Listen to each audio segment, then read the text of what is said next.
Assalamualaikum warahmatullahi wabarakatuh dan salam sejahtera.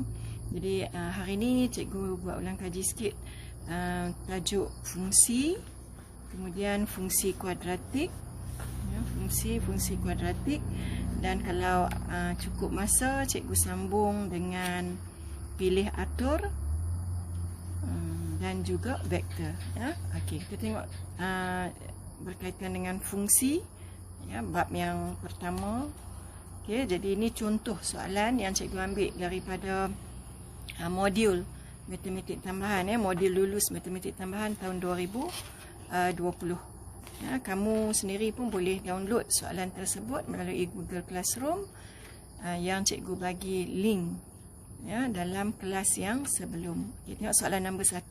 Diberi fungsi fx sama dengan P tolak X dengan keadaan P ialah pemala. Cari nilai P dengan keadaan FP sama dengan 4. Okay, jadi kita tengok sini. Okay. Jadi dia kata FP sama dengan 4. P ini adalah objek. 4 ini adalah image. Jadi apabila objeknya P, maka tempat X kita kena ganti dengan P. P ini dah sememangnya ada. Fungsi diberi fx sama dengan P tolak 3x. Okay, fungsi P ini telah ada. Yang kita kena ganti adalah tempat x, iaitu tempat objek. Objeknya adalah x, gantikan dengan P. Jadi P yang asal, ini P tolak dengan 3P. Tempat X tadi kita gantikan dengan P. Sebab objeknya adalah P. Okay, sama dengan 4. 4 ni adalah image. Kemudian kita selesaikanlah. P tolak 3P, so dapat negatif 2P. Maka P dapat negatif 2, iaitu 4 bahagi dengan negatif 2. Okay. Kemudian yang kedua. Soalan yang kedua. Okay, soalan yang kedua. Okey, rajah menunjukkan fungsi fx sama dengan x tolak 2m. Ini x, fungsi f memetakan kepada fungsi f memetakan x kepada x tolak 2m. Okey, cari nilai m. Ini adalah objek, ini adalah image. Okey. Jadi fungsinya adalah fx sama dengan x tolak 2m. Fungsi x ataupun fx sama dengan x tolak 2m.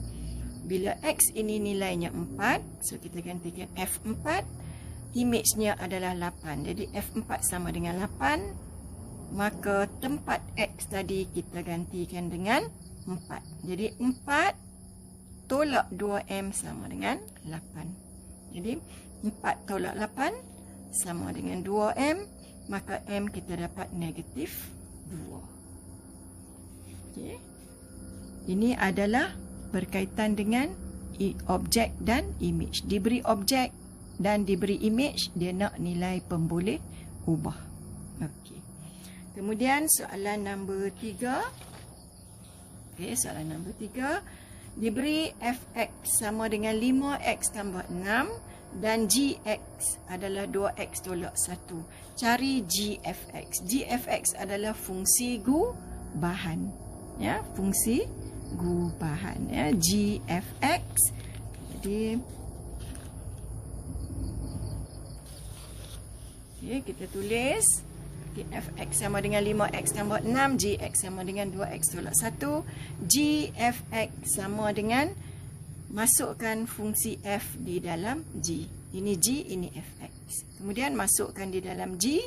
Okey, g-nya adalah tempat x. Kena gantikan dengan 5x tolak 6. Jadi dia ada 2x. Jadi 2 darab dengan 5x tambah 6 tolak 1. Kemudian kita kembangkan. Okey, kita last kali kita buat calculation, kita dapat 10x tambah 11.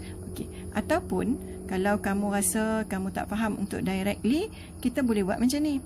Ni g fx sama dengan G 5X tambah 6. Okey, jadi dekat tempat X ini gantikan dengan Fx. Okey, tolak 1. Okey, di G tempat X itu gantikan dengan Fx. Apa dia Fx? 5X tambah 6. So, 2 darab dengan 5X tambah 6. Tolak 1. Kembangkan. Dan akhir kini kita dapat jawapan yang sama. 10X tambah 11. Okey. Ya. Cikgu nak tunjuk untuk fungsi sungsangan, ya. Nak buat ulang kaji sikit berkaitan dengan fungsi sungsangan, ya. Okey, ini contoh soalan dia. Okey, contoh soalan, ya. Diberi fungsi Gx sama dengan 5x tambah 2, Hx sama dengan x kuasa 2 tolak 4x tambah 3. Cari G sungsang 6. Jadi nak cari G sungsang 6, kita cari dulu G sungsang. Jadi nak cari G sungsang kita andaikan sama dengan y, maka gy sama dengan x. Okey. Jadi sekarang ni kita akan dapat 5y tambah 2 sama dengan x. Maka jadikan y sebagai perkara rumus. Okey. Y ini adalah G sungsang. Okey. Y sama dengan ni adalah G sungsang. Jadi G sungsang bagi 6 bermaksud tempat x ini kita gantikan dengan 6. 6 tolak 2 adalah 4. So kita dapat 4/5. Itu adalah G sungsang. Hgx adalah fungsi gubahan seperti yang cikgu tunjuk tadi. Okey. Okey, kalau kita tengok yang ni pula. Ini contoh. Soalan nombor 2 ni. Okey, diberi Hx sama dengan 7 per dengan 3 tambah x dengan syarat x tak boleh sama dengan negatif 3. Kenapa ada syarat x tak boleh sama dengan negatif 3? Sebab bila x sama dengan negatif 3, jadi 3 tolak 3 kosong. Jadi 7 per dengan kosong nilainya tidak tertakrif. Apabila ada fungsi yang melibatkan pecahan dan x-nya duduk di bawah, pastikan yang di bawah ini tak boleh kosong. Ya, sebab bila 7 bahagi dengan kosong, kita dapat tidak tertakrif. Sekarang soalannya tanya H sungsang X. Jadi H sungsang X, andaikan H sungsang X sama dengan Y ke, sama dengan A, sama dengan B, sama dengan apa pun tak apa. Okay, katalah samakan dengan Y. Maka HY sama dengan X. Jadi 7/3 tambah Y samakan dengan X. Dan jadikan X sebagai perkara rumus. Jadikan Y sebagai perkara rumus. 3x campur xy. Jadi 7 tolak 3x sama dengan xy. Maka y sama dengan 7 tolak 3x per dengan x. Maka H sungsang x sama dengan 7 tolak 3x per x dengan syarat x tak boleh sama dengan kosong. Nak cari fungsi sungsang bagi x. Okay, kalau soalan tanya H sungsang bagi 2, bermaksud x ni kita gantilah dengan 2. Jadi H sungsang bagi 2. Okay, ni objek, so dia nak image, jadi 7 tolak 3 kali 2. 7 tolak 3 kali 2. Ni dapat 1. So, kita dapat 1/2. Guna kalkulator saja untuk perkiraan. Okay. Itu berkaitan dengan fungsi. Kemudian, untuk fungsi kuadratik. Okay, untuk fungsi kuadratik. Okay. Jadi, ini contoh soalan. Dia kata dalam raja 1, titik 1,12 ialah titik maksimum bagi fungsi tersebut. Jadi, titik maksimum, okay, kita tahulah ni memang dah lengkung maksimum. Jadi koordinat x dia adalah 1. Okay, koordinat x dia adalah 1. So sini 1 lah, x dia 1. Okay, dan koordinat y nya 12.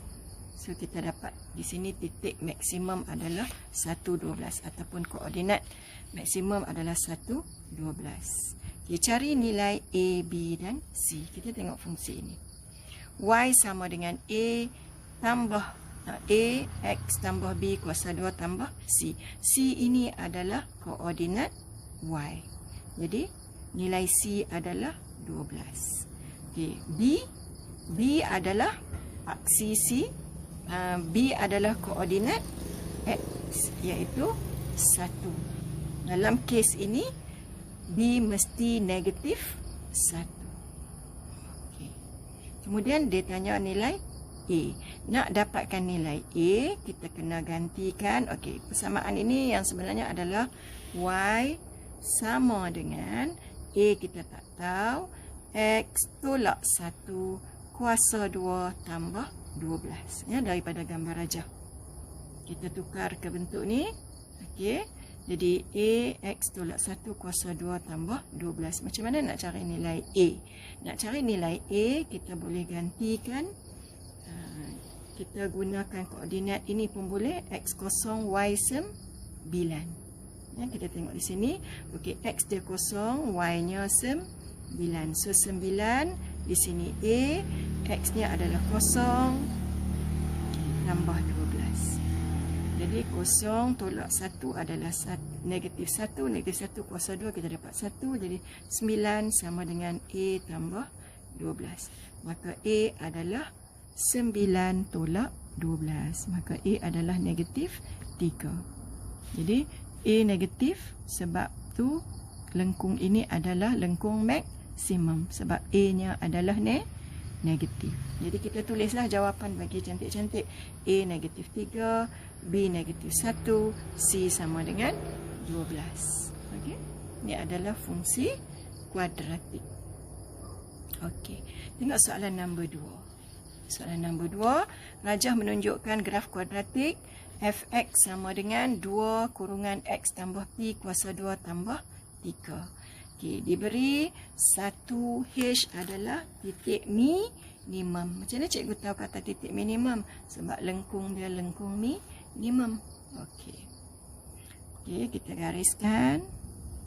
Di sini adalah 1. Maka kita tahulah P ini adalah negatif 1. So, Fx sama dengan 2x tolak 1 kuasa 2 tambah 3. Ataupun tambah H. Sebab diberi sini H. Jadi, kita compare jawapan. Maka kita dapatlah nilai P adalah negatif 1. Nilai H-nya adalah 3. Kemudian, persamaan paksi simetri. Di sini adalah persamaan paksi simetri, iaitu X sama dengan 1. Kalau tak ada gambar rajah, macam mana kita nak tentukan persamaan paksi simetri? Kita tengok di dalam persamaan. Ya, dalam bahagian ini. Okey. Jadi, asalnya adalah X tambah P.